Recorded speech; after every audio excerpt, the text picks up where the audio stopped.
I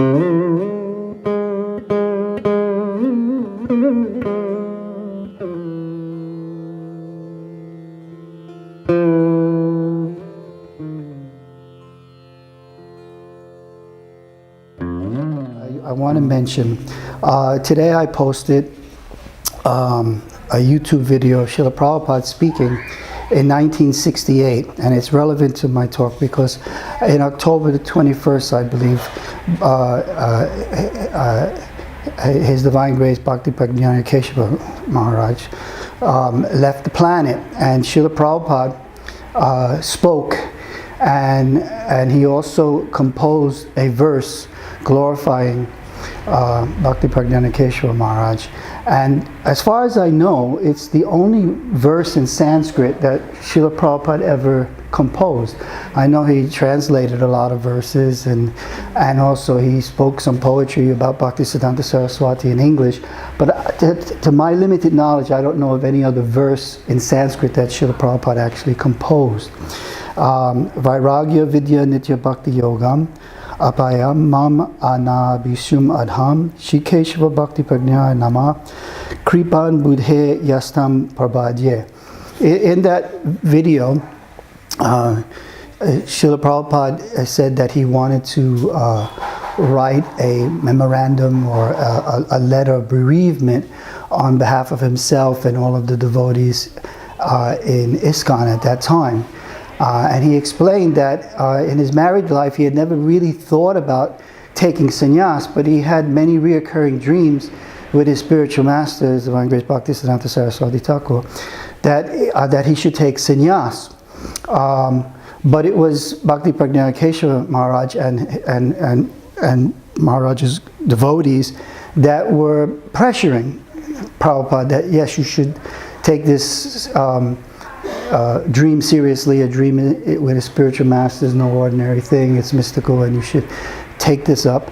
And so Prabhupada composed this verse glorifying his sannyas guru for making him a preacher, taking him out of course, Srila Prabhupada is playing a role, but taking him out of the darkness and ignorance of family life and empowering him to preach.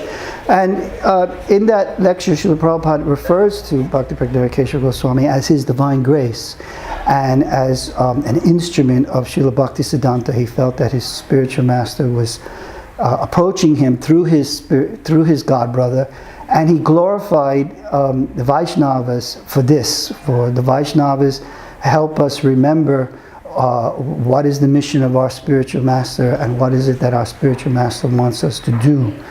So the reason why this is important in my memory of Srila Gurudeva is because years later, in the 70s, I was on the traveling Radha Damodar Sankirtan party, and Drushtadumna Maharaj, a young sannyasi at that time, had come to visit us, and he came and he said that that was the disappearance day of Bhaktivedanta Keshava Maharaj, and that Srila Prabhupada wanted us to observe it, that Srila Prabhupada was remembering his godbrother and it had brought him to tears.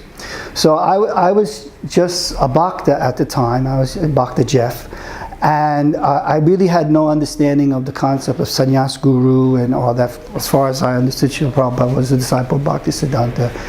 But it touched me, it impressed me that Srila Prabhupada had so much love for this particular devotee that he was feeling separation, because in my neophyte understanding of the philosophy, you know, Krishna and Arjuna, don't be afraid to fight, don't be afraid to die, don't be afraid to kill, the body is temporary. And my understanding of death in Krishna consciousness had nothing to do with feelings of separation. And the way Drushtadumna Maharaj sort of orchestrated the ceremony, it was the first time I had ever taken part of a Vaishnava separation ceremony. And we did a lot of chanting. I think we might have even had a 24-hour kirtan where we took turns, and a lot of chanting, some fasting and prasadam and this sort of thing, you know. So it left a deep impression on me in the sense that, one, I just felt it was so beautiful that Prabhupada had this love for a God brother. And in my own development in Krishna consciousness, I was just at the point where I was beginning to appreciate different devotees that helped me become a devotee. And so I had sort of like a neophyte understanding of that. But as we went through the remembrance ceremony, it became very profound. And so for me, I think it protected me in my spiritual life in the future when, you know, some of my God brothers took the liberty to disagree with each other and insult senior Vaishnavas. For me, the first time I ever heard the words Gaudiya Mat or God brother in terms of Srila Prabhupada was in terms of this very deep and loving relationship. That this was something beautiful, and that I sort of realized that Prabhupada didn't just fall from the sky, avatar, fall from the sky, that he also had a sangha of association and loving relationships like that. So zooming a few years later, I was at this time in the early 80s or mid 80s, like this. I apologize, I can't remember exactly, but I was still a brahmachari. I hadn't married, had no children, but I was on. I wanted to join the Padayatra that Lokanath Swami was leading, and so I joined it in Vrindavan, and for the Vrindavan Parikrama part of it. And one of the first things we did was in Mathura was to visit the Keshavaji Gaudiya Mat. And we were going there because it was pretty much at the beginning of the Parikrama anyway, but it was where Srila Prabhupada had taken sannyas. So it was significant. Now, at that time, the name associated with the temple was Srila Gurudeva, Srila Narayana Maharaj. And the two people that I was most connected with at that Padayatra was Lokanath Swami and Mahanidhi Swami, and both of them had a really, really, really high regard for Srila Narayana Maharaj. There was no negative comments. As far as Lokanath Swami was concerned, it was very important to us to go to that temple, not only because Srila Prabhupada had taken sannyas there, but that Srila Gurudeva Narayana Maharaj was a pure devotee, and wherever a pure devotee resides, we should go there, like that. That was the mood and the talk to explain why we were going. And as far as Mahanidhi Swami was concerned, Mahanidhi had a desire to stay in Vrindavan, which I foolishly thought was Maya, because you have to preach in the West Vrindavan. You just went there to get charged up to go back to us, but he was a sannyasi, so I wouldn't tell him that. But he had a desire to stay in Vrindavan and understand the Dham. And as far as he was concerned, Srila Gurudeva was the foremost authority on the Dham, that he had been doing parikramas for years. He knew every nook and cranny and every leela there was to do with Dham. So again, I was very fortunate in that in my association with devotees in ISKCON, hearing of Gurudev was nothing but positive things like that.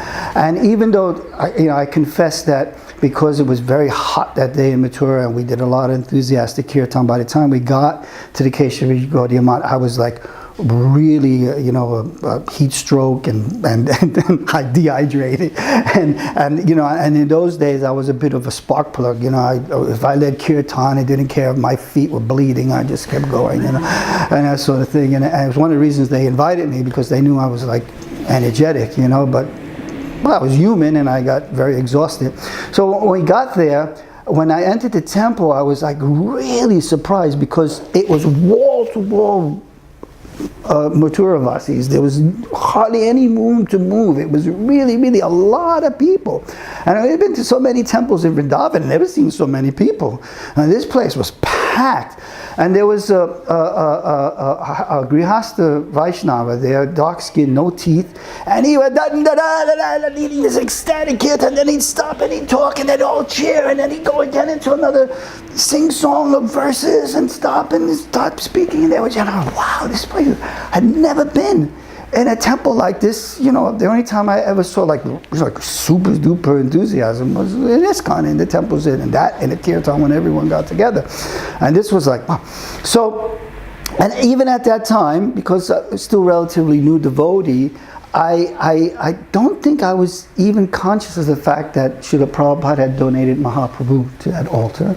And I don't think I was even conscious of the fact at that time that Bhakti Pragnaya Keshava Swami was the same devotee that I glorified before I got initiated with Drishtadyumna Maharaj. And I don't think but I did know that Srila Gurudeva was going to come to speak. But this prelude was very long, and I was stuck, and there was no way to go.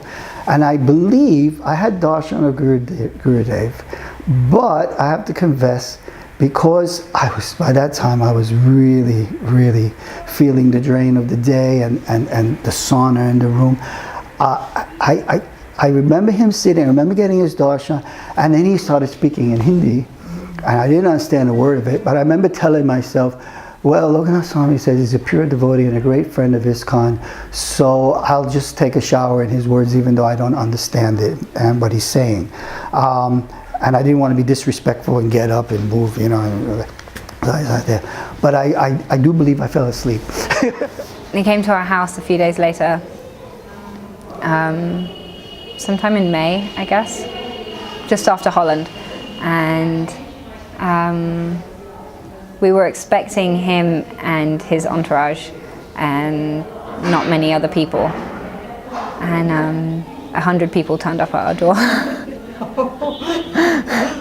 And I think that was a bit of a panic for my parents, because they said that devotees were just like parking their cars everywhere they weren't allowed and like camping in the park across the road. And we lived in a kind of posh area of town, and we had really like horrible landlords. And they were just like, I don't know, doing what devotees do and setting up camp everywhere. And so I don't know if it was stressful for them, but for me it was just amazing. It felt, Gurudev and Madhav Maharaj stayed in mine and my sister's bedroom. And I remember it was just really exciting for us. It felt really personal. And when I first met him, I didn't realize, I think I like instantly was like, yeah, this is special. My parents told me like, he's a Mahabhagavat, and I was like, okay. He's like Prabhupada, okay. But then when I saw the people coming to the house, like, I think it kind of made me realize how special it was. Like all of these people we never met before. We had no idea how they found out about us, but they were just turning up from all over the country. And yeah, and that's when I got initiated as well in my bedroom, which was really nice. I remember, I guess this is my sister's story, so I don't know if I should say it. But I remember when my sister and I got initiated, he told me to chant 4 rounds a day, 2 in the morning before school and 2 after school. And I was 7 and my sister was 5, and he told her to just chant, I think. And then he said, but if she couldn't do it, and she did, she knew how to do the Maha Mantra, but he was like, if you can't, he was like, then she can just chant Govinda, Govinda, Govinda on each bead. And I remember at that point feeling really, I don't know, affectionate towards that interaction, and just thinking, oh, that's so nice, like he's giving her something special that's just for her because she's 5. Like kind of in like a big sister way, like, yeah, that's cool. He used to ask us, like, now there's a lot of talk of like who's qualified to meditate on Astakali Lila, but I remember, the only thing I really remember from those darshans is him asking me and my sister, what's Krishna doing at this time of the day? And at different times of the day when we'd visit him, he'd be like, and what's Krishna doing now? And what's Krishna doing now? And I remember he really wanted us to know what Krishna was doing. I remember he asked my sister that once. He was like, what's Krishna doing now? And she was so shy, she just went, monkeys! And Gurudev was just laughing for such a long time. I remember when he, first giving Harinam, and like when he started to speak the Harinam, I didn't understand anything, but when he speak the Harinam, I feel so much energy there, like very strong, very powerful. Like I never in my life I have this experience. I was so nice, So after the Harinam, then many people went. All the Diksha people, they stay, so I stay also. And then after Diksha, they tell him, but at the Diksha time I didn't feel like same, Anyhow, but was very nice. Then after that, we went for Bengal Prachar. So The in Bengal Prachar also was very good experience. Actually, our Gurudev went there for a program which Jiva Priya Prabhu arranged there in Bengal the last days there, and was very tough because we was doing collection for the Navadi Parikrama and we need to do extra collection for the program, only for the program, and was like so much endeavor because we need to go here and there, we need to put posters everywhere, and there in Bengal the how say that how say when you need to transport, it's not so easy, you know. You have a specific time. You can go until more than 8 o'clock p.m. because otherwise you will get the buses to go back to your village, the place where we was. So it was like really we need to run and do everything like so fast and much we can do, and was like a lot of endeavor. And I remember when we was waiting when Gurudev is coming, you know, that day we was cooking breakfast. I was with Gokul from Brazil, Gokul Chandra Prabhu, and me, and we was cooking their khichdi, and we was cooking only for the devotees, because we have a place for the house where Gurudev will stay, and there is like a small place like we are going for receive the devotees, no, and other big place for like, you know, all people, general people will come, no. Then so then we was waiting and we was cooking, you know, we was there, you know, cooking with Gokul Prabhu, and we know, like, you know, Gurudev is in the way, and you was feeling like, you know, something is going on inside, you know, while you are cooking, you was feeling like some energy is coming, like this, charging, you know, yeah, Gurudev is coming, Gurudev. And when they telling like Gurudev just arrived, we just, at the same time, me and Gokul, we fall down on the floor crying. At the same time, it was like really like very special, you know. So then Gurudev came and we give pranam, and it was very nice. Just, yeah. Stay with you how many days? 3 days was the program. The program was 3 days. He was sitting there in front of where we was cooking, and people was coming to see him. I know after some time, well, this is something like can be a little, I don't know, but anyhow I telling, like he was receiving many people, and we was cooking there for morning time. One devotee tell me, because he understand Bengali, like he was looking me and he was telling, you see this boy, to these people, village people is coming, you know, he is coming from Peru, his father is like very good, have good position, and he's leaving everything, now he's here, you know, and he will serve me always like this, you know. But I just know that after like really long time, maybe I don't know 1 year or something like this. What? How he's telling these things? You know, like, but for like his mercy, you know, very special. Yeah. And the day I arrived in India, I arrived around lunchtime, and then I took prasad here at Gopinath Bhavan. And then evening class, Gurudev, it was 2007, Kartik month, and then after Gurudev gave class, he was going to his room, and then I was just like doing whatever everybody was doing. So everybody stood up and was waiting for Gurudev to come out of his asana and go to his room. And and then I was just there crying, and it would be the first time that I would see Gurudev like really close. And then Gurudev was going to his room, and I was thinking, well, he will not look at me for sure. Like so many people, 2007 was like really many people here. But then Gurudev, when he came closer, he looked at me. I paid my obeisances. I touched his feet, and I was crying. And then he looked at me and he said, "Oh, what's your name?" He came really close, and I said my name. "Oh, Pran Kishori." And then he said, "Oh, and where are you from?" And then I said, "Brazil." And then he didn't understand. And then Madhav Maharaj said, "Oh, Brazil." And then Gurudeva, "Oh, very good, very good." And then he did like this. And then he went to his room. And I was like crying so much. Because at that time I was feeling that he will never look at me. So many people, so many devotees, and like I could be just like any person that is there.